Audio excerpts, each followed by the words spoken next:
আজকে তোমাদেরকে এই ভিডিওতে দেখাবো আমার কান ফুটো করার অভিজ্ঞতা আর আমার গার্লফ্রেন্ডের রিয়াকশন। তো ভিডিওটা দেখতে থাকো, কিরকম হচ্ছে কমেন্ট করে দিও। সেলুনে বসার সাথে সাথে ওরা ঠিক কোন জায়গাটা ফুটো করবে সেটার একটা দাগ দিয়ে নিল। জানি না এটা কি বন্দুক, তবে আমার কানের মধ্যে ঢিচকেও মেরে দিল।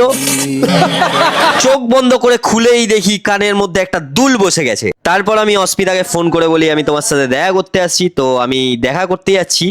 তো এইবার আসল টুইস্টে আসা, ফাইনালি আমি অস্মিতাদের বাড়ির বাইরে।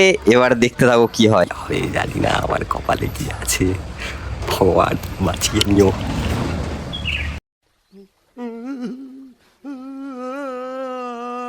অপেক্ষার পর ম্যাডাম এসে হাজির আমার সামনে। ও আমার এটা কি? ফার্স্টে তো ওর ন্যাচারালি লাগছিল সবকিছু, কিন্তু ও আমাকে বুঝতে পারেনি। তারপর ওর রিয়াকশনটা দেখো।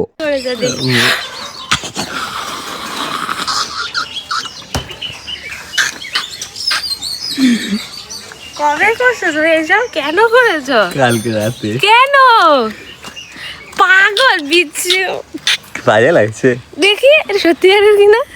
আরে সত্যিকারে, দাঁড়া, সত্যিকারের এটা। কেন করেছো?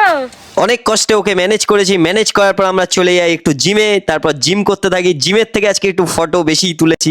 আর প্লিজ তোমাদেরকে একটাই রিকোয়েস্ট, আমাকে কেমন লাগছে কানের দুল পরার পর তোমরা অবশ্যই কমেন্ট করে জানিও। আর ভিডিওটা ভালো লাগলে লাইক করে শেয়ার করে দাও।